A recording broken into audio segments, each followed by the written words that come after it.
In this episode, we're digging into step 4 of measuring the metrics that matter, how to track data for those metrics. In the past 3 episodes, we've walked through the first 3 steps. Step 1, have clear, specific goals with timelines. Step 2, for each goal, determine how you will know when it's done. Step 3, make a list of leading indicators for that goal. What actions are taken in pursuit of getting it done? Now that you know what you want to do, when it's done, and what actions show progress towards that goal, let's break down how to get the data that will allow you to see the progress, or lack thereof, towards those goals. When it comes to measuring progress, there are all kinds of fancy, advanced, complex ways to track and report this.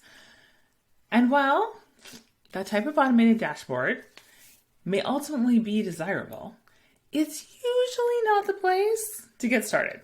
I prefer to go with the start simple and get fancy later approach and save time, energy, and money.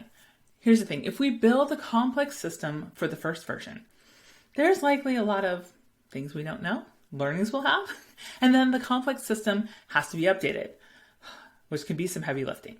If we start simple, we can get the learnings and iterations without a ton of effort.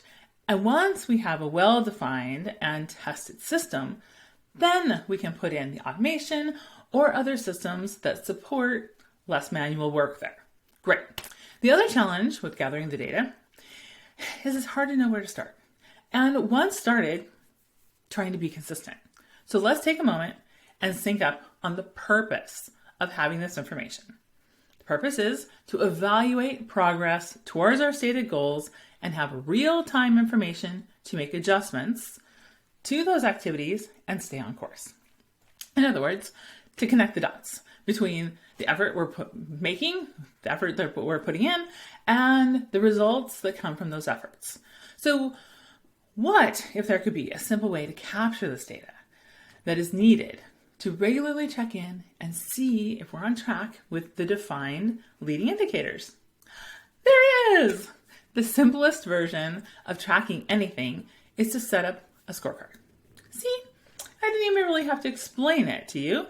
You already can picture a version of this in your head, right? Maybe it's a golf scorecard or like the bowling screen in a bowling alley that shows you your gutter balls or the strikes. But the concept is straightforward. So definitely keeping simple in mind when setting this up. A spreadsheet with a date column and a column that has for us to input the score for the leading indicator is really all that's needed. Simple. When setting up a scorecard, I do recommend starting with just 1, maybe 2 leading indicators. Start simple.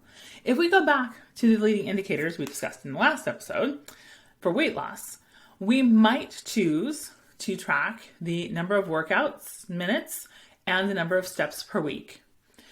In that case, a spreadsheet would be created with the week number or week date in a column, and then a column for the number of workout minutes, and a column for a number of steps. Then each week, on a Friday or a Sunday, the data can be entered here from a fitness tracker. I'll also typically add the goal for each column in the title. Like for example, it would say like workout minutes and then parenthesis target equals 90. Then each week, progress can be evaluated, and for the weeks where targets are met, reviewing what enabled that. And for the weeks where maybe we fell short of the target, evaluating what happened that prevented that target from being reached. If you need help, or if you want a written guide for this, we've got you, no problem. Head on over to FieryFX.com/5 steps to download a worksheet to help you define these metrics that matter to your business and success.